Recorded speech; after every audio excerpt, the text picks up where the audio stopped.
Good morning students, मैं Naresh Malik, lecturer in economics, government senior secondary school Buddha Khera Lathar, department of school education Haryana के e learning Edusat programme में आपका स्वागत करता हूं। बच्चों, आपको पता है कि जो आर्थिक क्रियाएं हैं उनके अंतर्गत एक उत्पादन है जो कि एक बेहतरीन आर्थिक क्रिया है।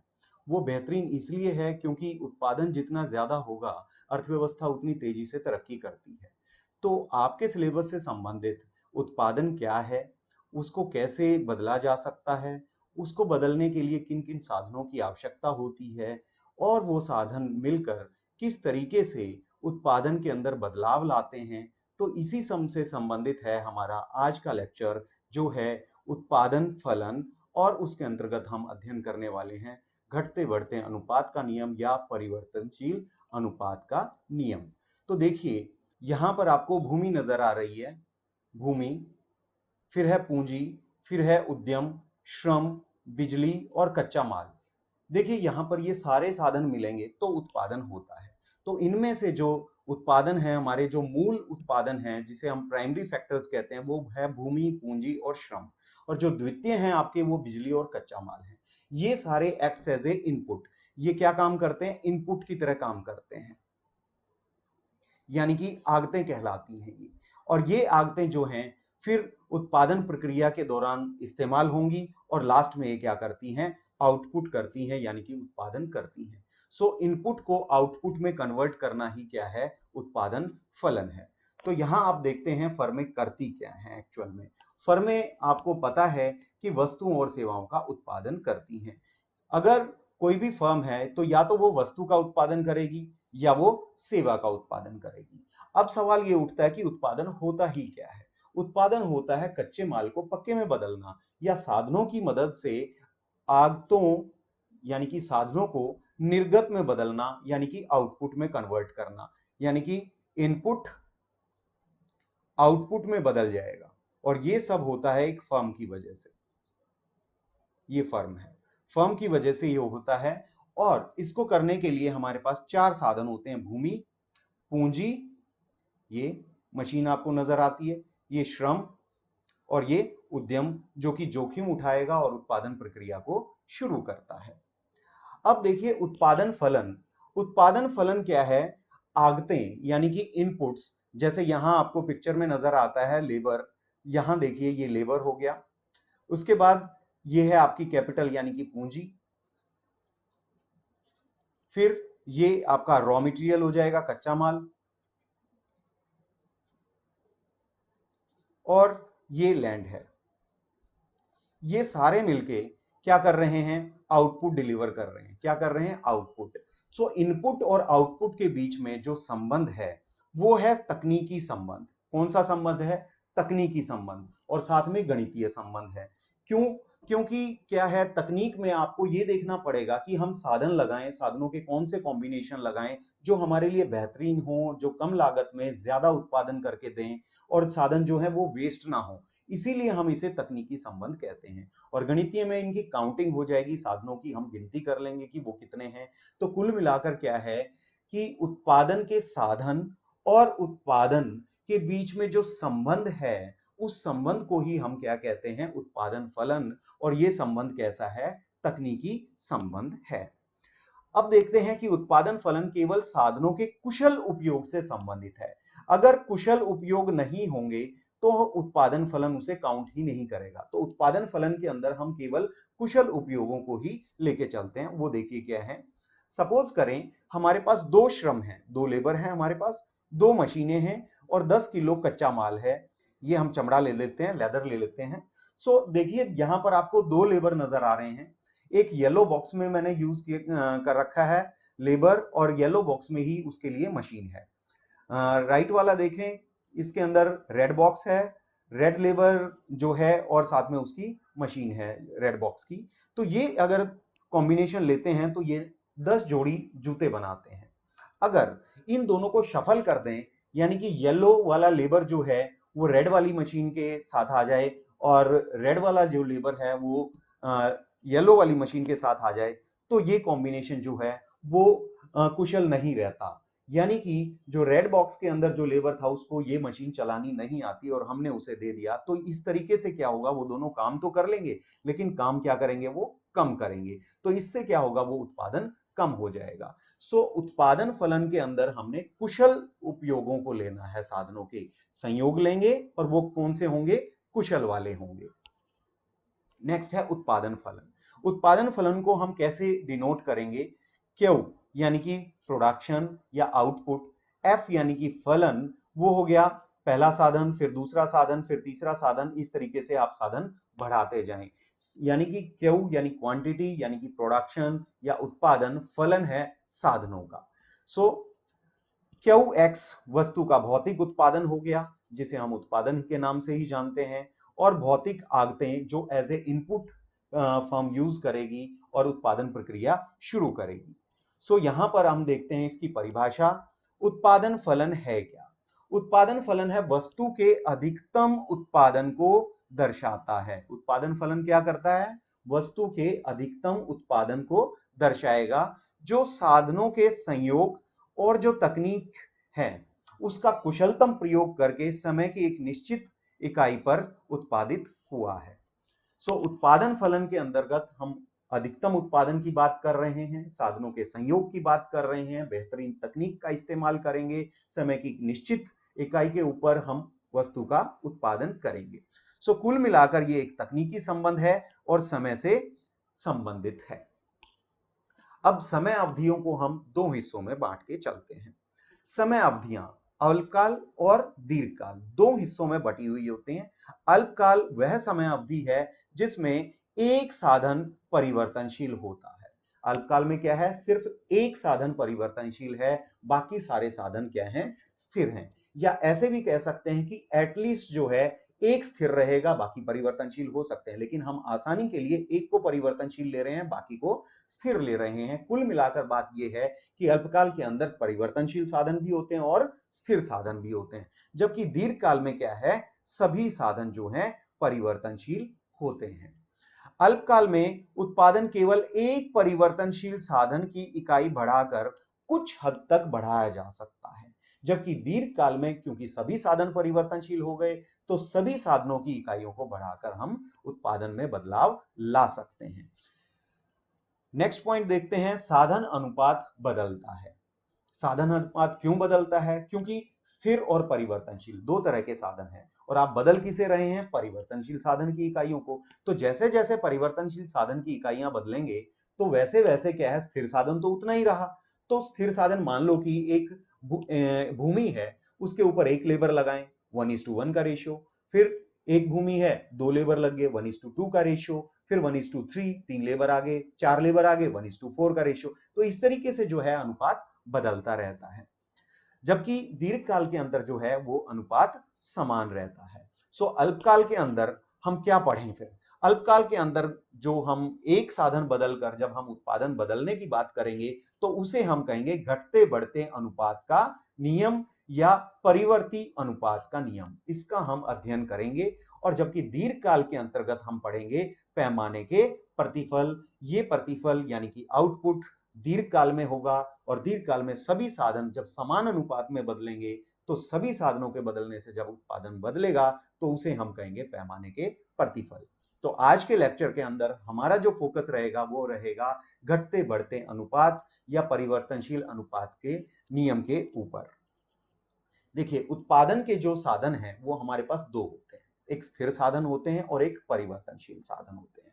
सो स्थिर साधन वो होते हैं, ये हम अल्पकाल की बात कर रहे हैं, कि उत्पादन बदले लेकिन इनकी इकाइयां ना बदलें, यानी कि स्थिर साधन। जैसे भूमि है, भूमि उतनी ही रखें लेकिन लेबर को बढ़ाते जाएं कृषि की उपज बढ़ाने के लिए, तो ये हमारा स्थिर साधन कहलाएगा भूमि।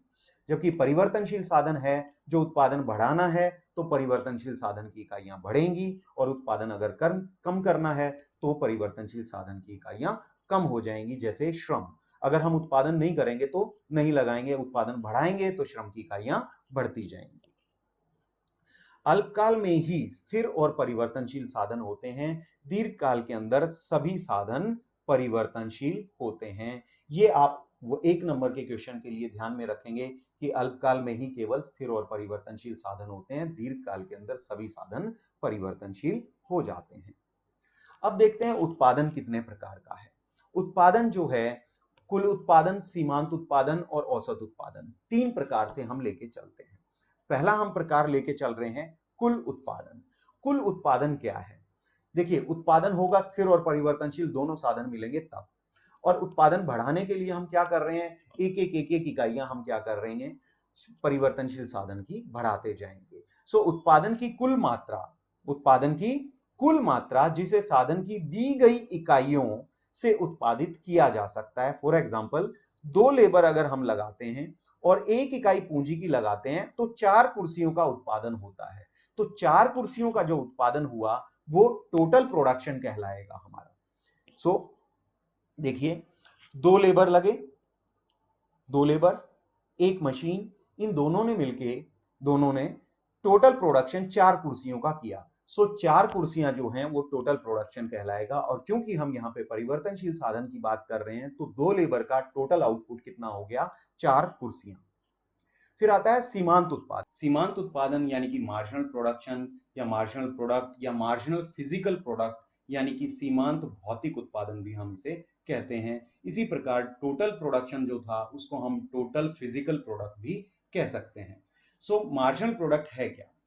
अतिरिक्त उत्पादन जो हुआ जिसे एक साधन की एक अतिरिक्त इकाई और लगाने से उत्पादित किया गया।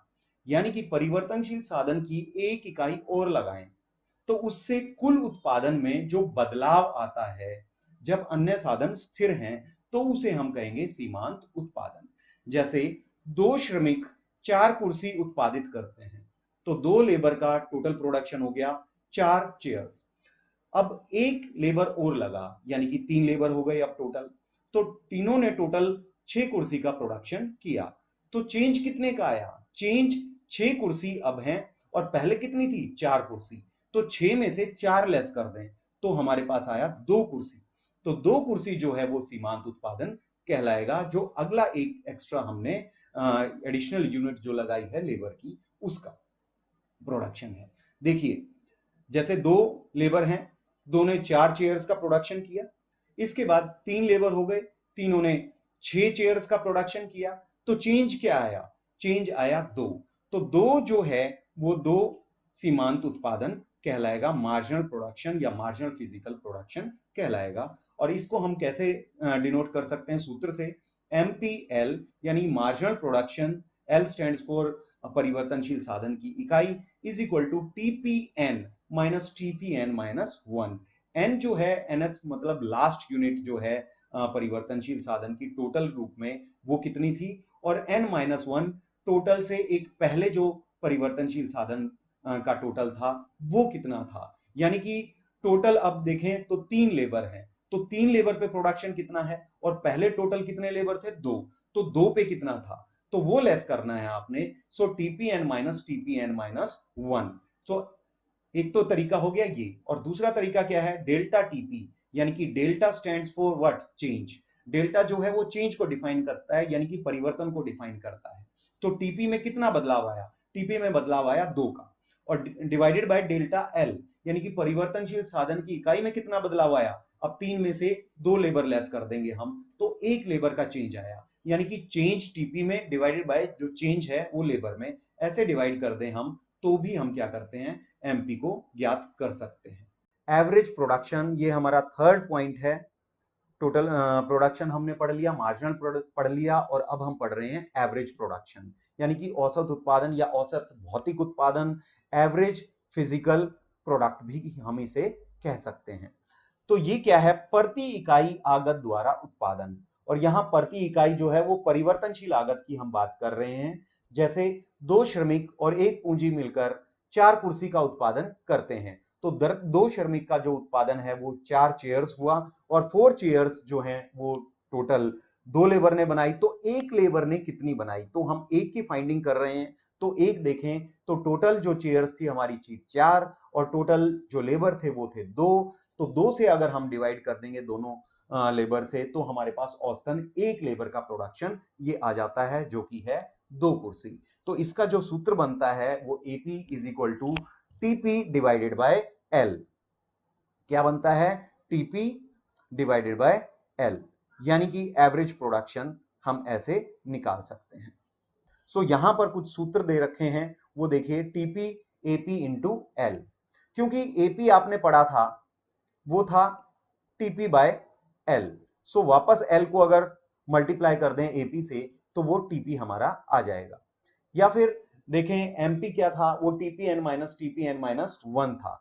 तो सभी एमपीज को जोड़ते जाएं तो वो हमारे पास टोटल प्रोडक्शन में काउंट हो जाता है। और एमपी का अगला सूत्र देखें टीपी एन माइनस वन, और उससे अगला है एमपी जो है वो delta TP divided by delta L, और एपी है टीपी डिवाइडेड बाय एल। तो इन सूत्र के आधार पर हम देखते हैं किस तरीके से हम टेबल को पूरा कर सकते हैं। जैसे भूमि हमने स्थिर साधन लिया है, ये स्थिर साधन हो गया। लेबर जो है श्रम, ये है परिवर्तनशील साधन, ये परिवर्तनशील साधन हो गया। अब देखिए इनके कॉम्बिनेशन से टीपी पहले 2 था, तो एमपी क्या हो गया, 2 से पहले कोई लेबर है ही नहीं तो ये 2 ही रहेगा। फिर दोनों अगली एक इकाई और हमने ली लेबर की, तो टोटल लेबर हो गए 2, दोनों ने मिलकर 5 टोटल प्रोडक्शन किया। तो 5 में से 2 लेस कर देंगे तो हमारे पास 3 आ जाता है सीमांत उत्पादन। उसके बाद टोटल बन गया 9, 9 में से अगर 5 लेस कर दें तो हमारे पास सीमांत उत्पादन हो जाता है 4। फिर 12 में से अगर 9 लेस कर दें तो हमारे पास 3। तो जैसे जैसे हम अगली लेबर की इकाइयां ले रहे हैं तो हम टीपी एन माइनस वन करते जाएंगे। सो इस तरीके से आप देखें कि हम एमपी बनाते जा रहे हैं टीपी एन माइनस वन करके। और अगर एमपी से टीपी बनाएं तो ये एमपी है, इससे टीपी बनाएं तो हम सिग्मा एमपी करते जाएंगे। क्या करते जाएंगे? Sigma MP. जैसे स्टार्टिंग में ये 2 है, सो 2 इधर आया तो ये 2 रह गया टोटल प्रोडक्शन। 2 में अब 3 जोड़ दें तो टोटल क्या हो गया? 5। 5 में 4 जोड़ दें इस तरीके से, फिर हो गया 9। फिर 9 में 3 जोड़ेंगे तो हो गया 12। 12 में फिर 2। तो कहने का मतलब है हम इस तरीके से हम इनको ऐड करते जाएंगे। तो ऐड करते जाएंगे, सो ये यहां तक 14 हो गया। 14 में फिर 1 ऐड करेंगे तो हो गया 15। 15 प्लस 0 करेंगे तो फिर आ गया 15, और फिर लेस 1 करेंगे तो हो गया 14। तो हमने देखा सिग्मा एमपी करते जाएं तो टीपी आता जाएगा। एपी देखते हैं, AP TP divided by L कर देते हैं हम। सो टीपी कितना था हमारा? 2, यानी कि ये जो 2 आया है ये 2 डिवाइडेड बाय 1 करके आया है। फिर अगला टीपी जो होता है वो 5 है, 5 डिवाइडेड बाय 2 कर दिया। फिर अगला है 9, 9 डिवाइडेड बाय 3 कर दिया। फिर अगला है 12, तो 12 डिवाइडेड बाय हमने 4 कर दिया। तो इस तरीके से आप देखते हैं कि हम टीपी से एमपी, एमपी से टीपी, और एपी से टीपी या टीपी से एपी इस तरीके से निकाल सकते हैं। और ये चीज आपके लिए बहुत ही इंपॉर्टेंट है क्योंकि न्यूमेरिकल्स इसके ऊपर एग्जाम में आते हैं। फिर है परिवर्तनशील अनुपात का नियम। कोई भी नियम है वो कुछ मान्यताओं पर आधारित होता है, और मान्यताएं होती क्या है? मान्यताएं वो सारी बातें होती हैं जो हमारे नियम को वैध बनाएंगी, वैलिड बनाएंगी। जैसे आप देख सकते हैं कि गुरुत्वाकर्षण का नियम जो होता है, जैसे ये पेन मैं ऊपर फेंकूंगा तो वो नीचे आ जाएगा। तो इसके लिए भी कुछ मान्यताएं हैं कि ये अगर मैं ऊपर फेंकूं और ऊपर ही कोई पकड़ के इसके खड़ा हो जाए तो ये नीचे नहीं आएगा, तो ग्रेविटी कहां लागू हुई? हुई नहीं। दूसरा, अगर इसको इतनी स्पीड से ऊपर फेंका जाए कि ये धरती की जो गुरुत्वाकर्षण शक्ति है उससे बाहर निकल गया तो वो तो स्पेस के अंदर चला जाएगा, फिर ये नीचे आएगा नहीं। तो इस तरह से जो हम मान्यताएं हैं कि ऊपर कोई इसे पकड़ने वाला नहीं होना चाहिए, या फिर इसको इतनी तेजी से ना फेंका जाए कि ये स्पेस में ही निकल जाए, तो ये कुछ मान्यताएं हैं जो हमारे नियम को वैध बनाती हैं। तो सामान्य परिस्थितियों में क्या है, कोई भी चीज ऊपर फेंकेंगे तो वो नीचे आती है, तो वो लॉ ऑफ ग्रेविटी बनता है। तो इसी तरीके से क्या है, कुछ मान्यताएं हमारी यहां पर भी हैं। वो क्या है? वो देखिए अल्पकाल। ये जो नियम है अल्पकाल में लागू होता है, और अल्पकाल में हम एक साधन परिवर्तनशील ले रहे हैं और बाकी साधन को हम स्थिर लेके चलते हैं। उत्पादन की जो तकनीक है वो तकनीक में हम कोई चेंजेस नहीं करेंगे। जो कॉम्बिनेशंस या जिस तरीके से लेबर का इस्तेमाल हो रहा है या परिवर्तनशील साधन का हो रहा है उसमें हम कोई फेरबदल नहीं करेंगे, उत्पादन की तकनीक स्थिर रहेगी। साधन अनुपात बदलेगा, ये हम पहले ही पढ़ चुके हैं। परिवर्तनशील साधन की सभी इकाइयां समान रूप से कुशल हैं। जो भी एक एक इकाई आप लगाएंगे प्रोडक्शन करने के लिए, तो जितने भी लेबर हम लगाते हैं, फॉर एन एग्जांपल हम लेके चलते हैं कि सिंपली कि लेबर आसानी से उपलब्ध होता है, इसलिए मैं बार बार लेबर का ही इस्तेमाल कर रहा हूं यहाँ पर। सो लेबर की जितनी भी इकाइयां हैं, वो पहला जो लेबर लगा, दूसरा भी वैसा ही है, तीसरा भी वैसा ही है, सबकी कार्यकुशलता एक जैसी है। फिर हम एक एक करके उन्हें लगाएंगे, तब देखेंगे कि कुल उत्पादन में कैसे बदलाव आता है या सीमांत उत्पादन में कैसे बदलाव आता है। अगला है साधन पूर्ण स्थानापन्न नहीं। जो स्थिर साधन है उसकी जगह परिवर्तनशील साधन नहीं ले सकता। परिवर्तनशील साधन कुछ समय तक उसका पूरा इस्तेमाल करवा सकता है स्थिर साधन का। उसके बाद स्थिर साधन ने अपना जितना पोटेंशियल देना था, जितने उसने कार्रवाई करनी थी, वो कर चुका होता है। तो परिवर्तनशील साधन जो है उसकी जगह नहीं ले सकता। परिवर्तनशील अनुपात के नियम को डिफाइन करते हैं अब हम। अल्पकाल में स्थिर साधनों पर अल्पकाल में स्थिर साधनों पर जैसे जैसे परिवर्तनशील साधन की अतिरिक्त इकाइयां बढ़ाई जाती हैं, तो कुल उत्पादन, यहां ध्यान देना, कुल उत्पादन पहले बढ़ती दर से बढ़ता है। किस दर से बढ़ता है? बढ़ती दर से बढ़ता है। वह बाद में घटती दर से बढ़ते हुए अधिकतम होने के बाद गिर जाता है। तो इसका यह अभिप्राय है कि जैसे जैसे आप एक परिवर्तनशील साधन की इकाई लगाएंगे, तो साधनों के बीच का अनुपात बदल जाएगा। उस बदलाव से पहले कुल उत्पादन बढ़ती दर से बढ़ेगा, फिर वो घटती दर से बढ़ते हुए अधिकतम होने के बाद में वो घटने लग जाएगा। इसे ही हम कहते हैं परिवर्तनशील अनुपात का नियम। तो हमने यहां पर तीन बातें निकाली। क्या?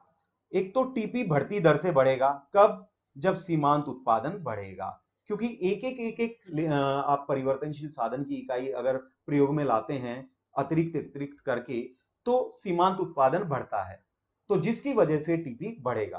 फिर सीमांत उत्पादन घटता है, जिससे टीपी बढ़े तो गा, लेकिन धीमी गति से बढ़ेगा, यानी कि घटती दर से बढ़ेगा। फिर टीपी लास्ट में घटेगा, क्योंकि एमपी यानी कि सीमांत उत्पादन ऋणात्मक हो जाता है। यहां हम देखते हैं टेबल के माध्यम से देखते हैं कि पहले एमपी बढ़ रहा है 2, 3, 4, यहां तक आप देखें कि एमपी बढ़ा। तो एमपी बढ़ा तो टीपी को देखें। टीपी पहले 2 था, 2 में कितना एडिशन हुआ? 3 का एडिशन हुआ तो 5 बना। 5 में कितने का एडिशन हुआ? 4 का, तो 9 बना। तो टीपी क्या है?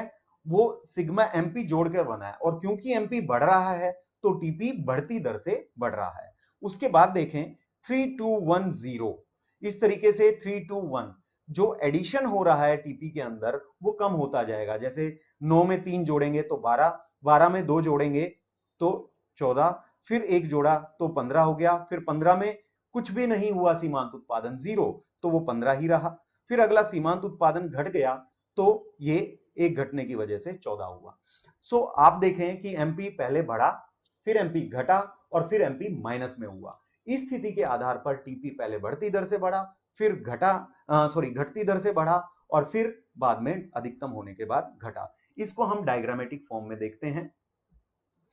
देखिए रेखा चित्र में पहले एमपी बढ़ रहा है 3 इकाइयों तक, ये एमपी क्या हो रहा है? बढ़ रहा है। एमपी बढ़ने से टीपी क्या है?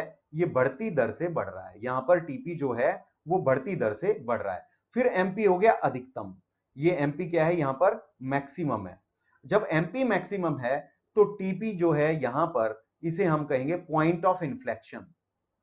पॉइंट ऑफ इन्फ्लेक्शन यानी कि परिवर्तनशील जो है बिंदु आ गया है। टीपी के जो बढ़ने की स्पीड है यहां चेंज होने वाली है, ये परिवर्तन का बिंदु आ गया कि टीपी पहले बढ़ती दर से बढ़ रहा था, इस पॉइंट के बाद वो है घटती दर से बढ़ने लगेगा, क्योंकि एमपी यहां पर क्या है? घट रहा है। उसके बाद देखें आप 7th लेबर के ऊपर कि टीपी क्या है? मैक्सिमम हो गया 15। सो ये मैक्सिमम हो गया तो एमपी यहां पर क्या हो गया? एमपी 0 हो गया है। उसके बाद एमपी जो है ये 8th लेवल पे देखें तो एमपी क्या है? नेगेटिव में चला गया है, ऋणात्मक हो गया है। तो इस स्थिति में टीपी जो है वो गिरने लग गया है। तो यहां पर हम टीपी और एमपी का जो रिलेशन है उसे भी देख सकते हैं। यहां पर यही रिलेशन जो पॉइंट वाइज हम देख सकते हैं, टीपी बढ़ती दर से बढ़ता है तो एमपी बढ़ रहा है, या एमपी बढ़ रहा है तो टीपी बढ़ती दर से बढ़ रहा है। टीपी अपने परिवर्तन बिंदु पर है तो एमपी अधिकतम है, ये पॉइंट हमने पढ़ा था जिसे हमने पॉइंट ऑफ इन्फ्लेक्शन नाम दिया। टीपी घटती दर से बढ़ता है तो एमपी यहां पर गिर रहा है, तो ये टीपी घटती दर से बढ़ रहा है। जब एमपी 0 है तो टीपी मैक्सिमम है और एमपी ऋणात्मक है तो टीपी गिर रहा है। ये आपके रिलेशनशिप्स जो हैं वो एक एक नंबर के क्वेश्चंस के लिए ऑब्जेक्टिव टाइप में बहुत ज्यादा महत्वपूर्ण है।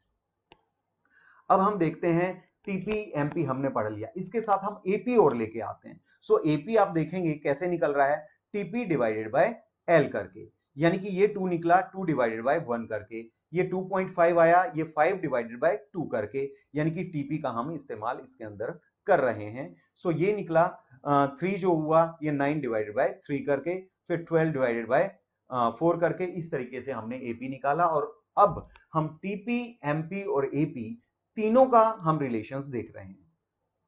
देखिए पहले हमने पढ़ा था कि स्टार्टिंग में फर्स्ट पॉइंट हम ले लेते हैं कि एमपी बढ़ रहा है और एपी भी बढ़ रहा है, तो इस केस में क्या है, आप देखें टीपी बढ़ती दर से बढ़ रहा है। जब एमपी मैक्सिमम है, एमपी अधिकतम है, तो इस स्थिति में टीपी जो है वो अपने परिवर्तन बिंदु पर है, लेकिन एपी फिर भी बढ़ रहा है। उसके बाद एमपी घटने लगता है, तो आप देखें तब भी एपी बढ़ रहा है। उसके बाद अगर आप देखें तो यहां पर 3 के ऊपर देखें, यहां पर एमपी और एपी जो हैं एक दूसरे के बराबर हो जाते हैं। यहां देखिए ये हमारा अब फोर्थ लेबर अगर हम देखें तो यहां पर देखें कि एमपी और एपी जो हैं वो दोनों एक दूसरे के बराबर हैं। फिर एमपी क्या है, एपी के अधिकतम में से निकल रहा है। एमपी क्या है, एमपी एपी के अधिकतम में से निकल रहा है, और एपी धीरे धीरे बढ़ रहा है, घट रहा है, और एमपी घटता ही जा रहा है, और टीपी घटती दर से बढ़ रहा है। जब एमपी 0 है तब भी एपी घट रहा है और टीपी अपने मैक्सिमम पर है। उसके बाद टीपी जब गिरता है तो एमपी ऋणात्मक हो जाता है, लेकिन एपी तब भी गिरता ही रहता है, एपी कभी भी 0 नहीं होता है। तो इसी रिलेशंस को आप स्क्रीनशॉट लेके यहां से उतार सकते हैं। टीपी बढ़ती दर से बढ़ता है तो एमपी और एपी दोनों बढ़ते हैं। सो इस रिलेशन को जो मैंने अभी बताया स्क्रीनशॉट लें और इसे अच्छे से समझें। फिर साधन के घटते प्रतिफल क्या है। घटते प्रतिफल अभी हमने पढ़े थे साधन के घटते बढ़ते अनुपात का नियम या परिवर्तनशील अनुपात का नियम। वहां हमने दो बातें पढ़ी हैं, एक एमपी का बढ़ना और एक एमपी का घटना।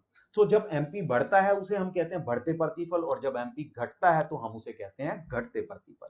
सो साधन के घटते प्रतिफल क्या है, अल्पकाल के अंदर लागू है, अन्य बातें समान रखनी है, अन्य बातें मान्यताएं थी जो हमने स्थिर रखनी है। क्योंकि जब भी कोई नियम हम समझाते हैं तो नियम समझाते के लिए मान्यताओं का प्रयोग किया जाता है, और मान्यताएं हम मान के चले कि ये बातें हमारी क्या हैं, स्थिर रहेंगी। जैसे तकनीक स्थिर रहेंगी, सभी साधन जो हैं वो परिवर्तनशील ना होकर, कुछ साधन स्थिर हैं कुछ परिवर्तनशील हैं, परिवर्तनशील साधन की सभी इकाइयां समरूप हैं। तो दी गई तकनीक और स्थिर साधनों पर जैसे जैसे हम परिवर्तनशील साधन की इकाई को बढ़ाते हैं तो सीमांत उत्पादन क्या है, घटता है। एमपी घटता है और घटते हुए एमपी को ही हम कहते हैं घटते प्रतिफल का नियम। और इसके अंतर्गत हमने जो फेजेस हम देखते हैं कि यहां पर 3 फेजेस बन रहे हैं। एक फेज जो है वो एमपी बढ़ने का है, एमपी बढ़ रहा है। सेकेंड फेज क्या है, आप देख रहे हैं एमपी घट रहा है लेकिन प्लस में है। और थर्ड फेज आप देखें तो वो क्या है, एमपी नेगेटिव में है। 3 फेजेस हैं यहां पर एमपी के, एमपी बढ़ रहा है, एमपी घट रहा है, उसके बाद एमपी ऋणात्मक है। अब यहां पर देखें कि जो घटते प्रतिफल का नियम है, तो हम बढ़ते वाले को नहीं लेंगे, इतना पोर्शन हम कट कर देते हैं, ठीक है, यहां 3 लेबर तक का ये हमारा कट हो गया। तो बाकी का क्या बचा, एमपी का घटना और ऋणात्मक होना। ये जो दो फेजेस हैं इन दोनों को ही हम क्या कहते हैं, घटते प्रतिफल का नियम, यानी कि एमपी घट रहा है। क्लियर है। अब सवाल ये उठता है कि 3 फेजेस हैं, इन 3 फेजेस में से उत्पादक कौन से फेज में उत्पादन करे। पहले फेज में अगर आप देखें तो एमपी बढ़ रहा है, एमपी बढ़ रहा है तो मतलब उत्पादन करे जाओ। अगले फेज में सेकंड में देखें कि टीपी अधिकतम की ओर जा रहा है, तो फर्स्ट फेज से हम आगे निकलेंगे। क्यों निकलेंगे, क्योंकि टीपी अधिकतम नहीं हुआ और एपी भी क्या है, अभी बढ़ रहा है। तो एपी भी बढ़ रहा है और टीपी भी मैक्सिमम नहीं हुआ, तो हम साधनों का पूरा प्रयोग करने के लिए उत्पादन को सेकेंड फेज के अंदर लेके जाएंगे। और अगर थर्ड फेज के अंदर जाते हैं तो थर्ड फेज के अंदर जो है एमपी नेगेटिव हो जाता है, यानी कि आपने अतिरिक्त परिवर्तनशील साधन की इकाई लगाई और उसने ऋणात्मक उत्पादन किया, यानी कि नुकसान हो गया। तो उस स्थिति में क्या है कि हम ऐसा लेबर क्यों लगाएंगे, ऐसी परिवर्तनशील साधन की इकाई क्यों लगाएंगे? तो थर्ड फेज भी प्रोड्यूसर नहीं चाहेगा यहां पर। तो बचा क्या? Second phase. तो सेकेंड फेज के अंदर ही क्या है, ये सिलेक्शन होगा कि कितना उत्पादन किया जाता है। तो तीन फेजेस थे, बेस्ट कौन सा है? सेकेंड फेज है, ना फर्स्ट में आउटपुट होगा ना थर्ड में आउटपुट होगा। तो यहां एक नंबर का ये क्वेश्चन भी आता है कि तीनों फेजेस में से किस फेज के अंदर उत्पादक उत्पादन करता है? हम कहेंगे सेकेंड के अंदर करता है। फिर एक घटते बढ़ते अनुपात का नियम लागू क्यों होता है, यानी कि पहले एमपी बढ़ा फिर एमपी घटा, ऐसा क्यों होता है?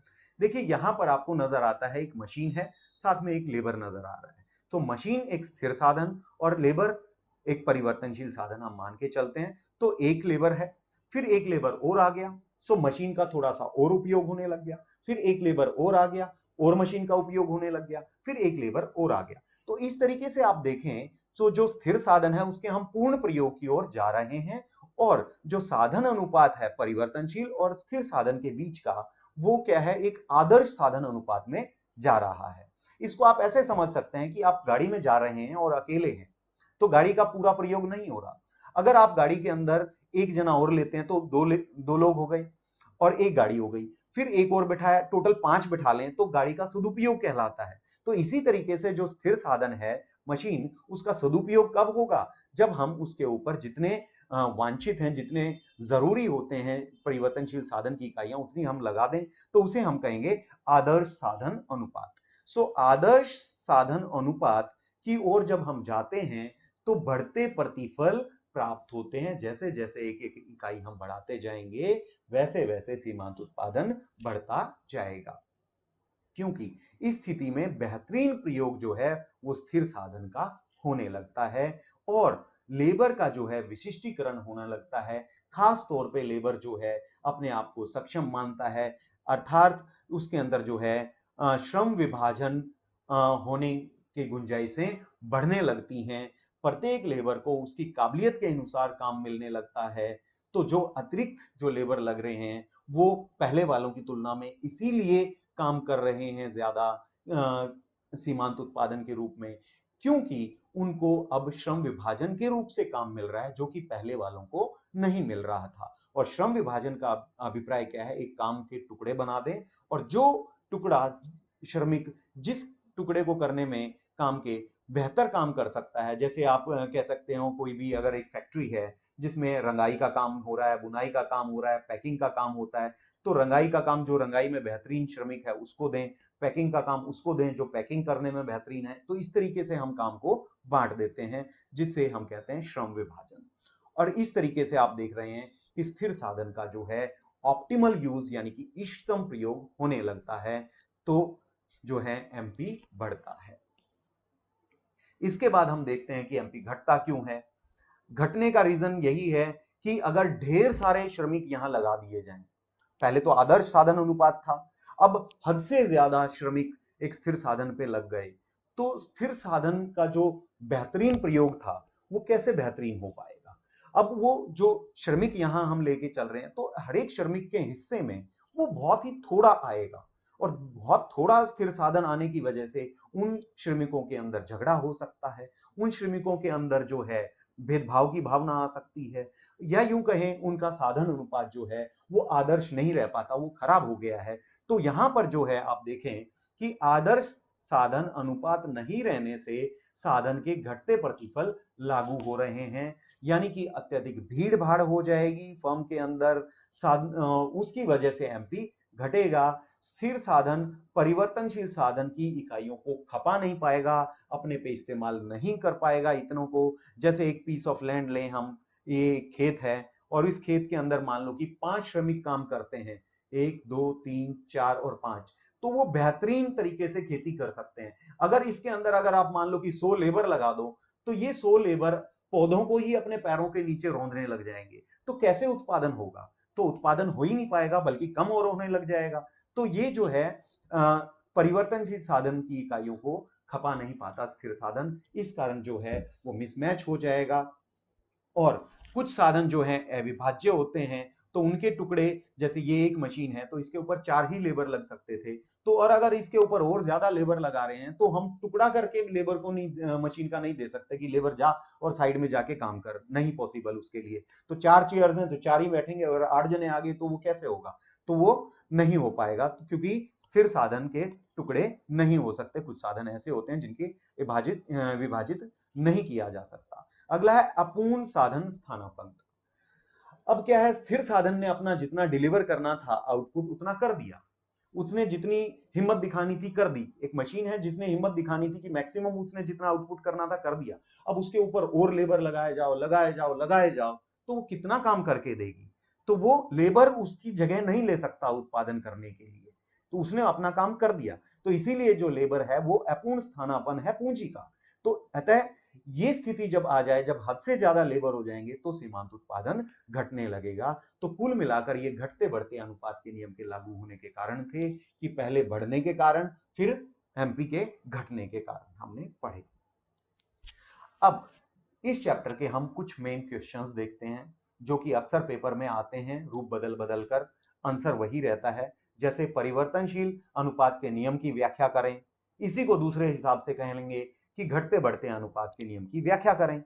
अब वो व्याख्या कैसे करनी है, तालिका और रेखा चित्र से है। अगला है परिवर्तनशील अनुपात के नियम के लागू होने के कारण, वही अभी हमने जो पढ़े थे घटते बढ़ते अनुपात के नियम के लागू होने के कारण, वो आपने कारण इसके अंतर्गत लिखने हैं। फिर घटते प्रतिफल के नियम की तालिका और रेखा चित्र से व्याख्या करें। अब आपने क्या करना है, एमपी बढ़ने वाला नहीं लिखना, सिर्फ एमपी जो घटता है सिर्फ वही वाले कारण लिखने हैं, कि साधनों के अंदर जो है समन्वयता खराब हो गई है, पुअर कोऑर्डिनेशन हो गया उनके बीच में, लेबर के जो डिस्प्यूट शुरू हो जाएंगे, हद से ज्यादा लेबर हो गया तो श्रम विभाजन उतना बेहतरीन नहीं रह पाएगा, तो ये कारण हमने लिखने हैं। फिर उत्पादन फलन क्या है, उत्पादन फलन उत्पादन और उत्पादन के साधनों के बीच गणितीय और तकनीकी संबंध है। कितने प्रकार का है, 2 है, अल्पकालीन और दीर्घकालीन। फिर टीपी एमपी और एपी के बीच संबंध लिखना है, और ये संबंध भी आप डायग्राम से ही जब कहा जाए तब भी आपने बताना है, और अगर मान लो कि ना कहा जाए तब भी आप लिखेंगे, तो उसके लिए भी डायग्राम से ही आपकी गलतियां ना होने के चांसेस बढ़ जाते हैं। तो इसलिए डायग्राम की इसमें प्रैक्टिस करें, और पॉइंट वाइज, जैसे ओ एक्सिस ओरिजिन पॉइंट ओ होता है तो वहां से फर्स्ट सेकंड थर्ड ऐसे पॉइंट वाइज उसकी स्टडी करें, तो आप बेहतरीन तरीके से इस चैप्टर को पढ़ सकते हैं और अच्छे अंक आप ले सकते हैं। इस चैप्टर का आपने रिवीजन करना है। ये जो मेन क्वेश्चंस हैं, इन क्वेश्चंस को आपने कॉपी में लिखना है अपनी फेयर कॉपी में, और अपने टीचर से उसे चेक करवाना है।